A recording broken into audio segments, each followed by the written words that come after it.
When the Ruusan arrived at Ruusan, Bane was surprised to find both Sith and Jedi fleets in the system.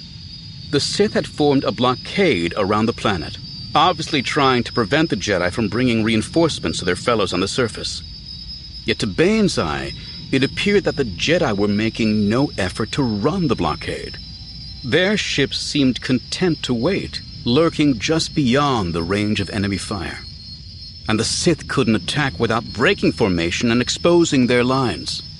The result was a tense stalemate, with neither side willing to make the first move.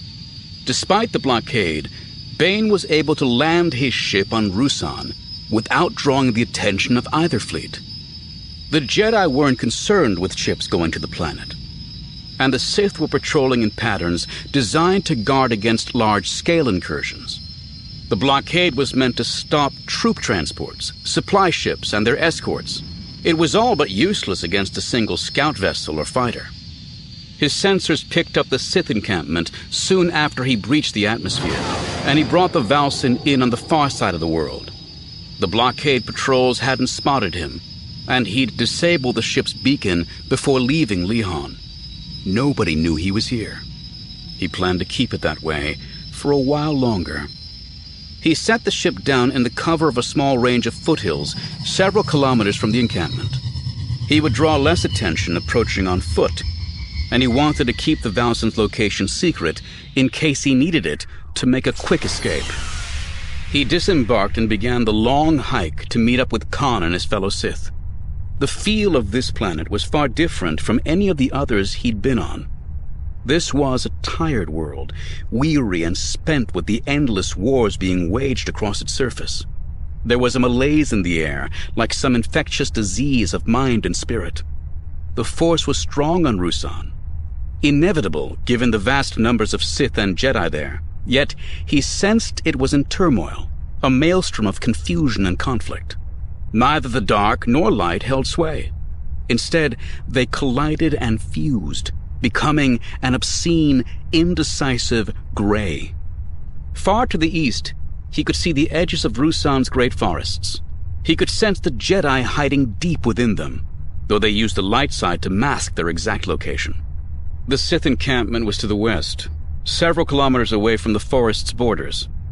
Between them stretched a vast panorama of gently rolling hills and plains, the site of all the major battles that had been fought on Ruusan so far. The constant fighting had been punctuated by 6 full-scale engagements, battles where each side had brought its full strength to bear in an effort to wipe out the enemy, or at least drive them from the world. 3 times, Hoth and the Army of Light had seized the upper hand. The other 3 had gone to Khan and his Brotherhood. Yet none of the victories had been decisive enough to bring an end to the war. From the pungent smell of death, Bane suspected some smaller confrontation had been recently fought over this territory as well. His suspicions were confirmed when he crested a rise and came across a scene of slaughter. It was hard to tell who had won.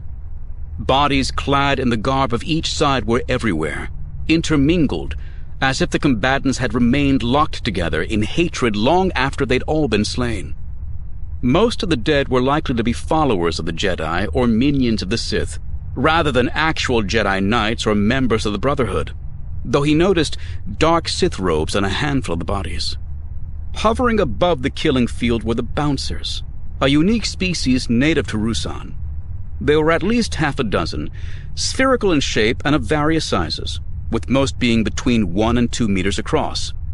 Their round bodies were covered with thick green fur, as were the fin-like appendages protruding from their sides, and the long ribbon-like tails that streamed out behind them.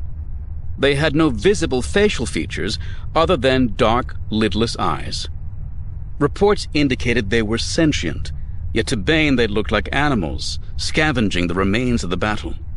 As he approached, he realized they were communicating, though they possessed no mouths. Somehow, they were projecting mental images of succor and comfort, as if they sought to heal the wounds of the scarred land beneath them.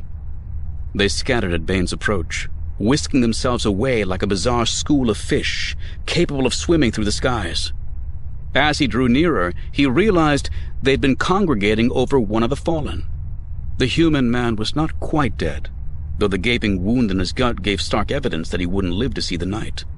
He wore the robes of the Sith, and the shattered remains of a lightsaber's hilt lay near his outstretched hand. Bane recognized him as one of the lesser students from the academy on Korriban.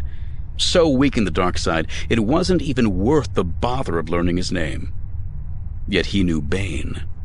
With a groan, the man rolled onto his back and hauled himself up to a sitting position, leaning his head and shoulders against the nearby stone.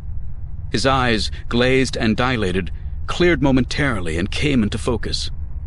"Lord Bane," he gasped. "Khan told us you were dead." There was no point in replying, so Bane said nothing. "You missed the fight," the man mumbled, the words hard to hear through the choking bubbles of blood welling up in his throat. A coughing fit cut off what he was going to say next. He was too weak to even bring up his hand to cover his mouth as he spewed red spots over Bane's dark boots. "The battle was glorious," he finally croaked out. "It's an honor to fall in such a splendid battle."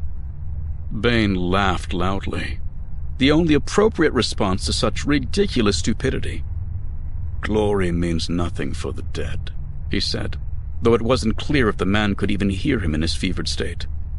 He turned to go, then paused when he felt a feeble tug on his heel. "Help me, Lord Bane." Lifting his boot free of the clutching hand, Bane answered, "My name is Darth Bane." There was a sickening crunch as his boot slammed down, grinding the man's skull into the rocks, propping him up. His body convulsed once, then lay still. The purging of the Sith had begun.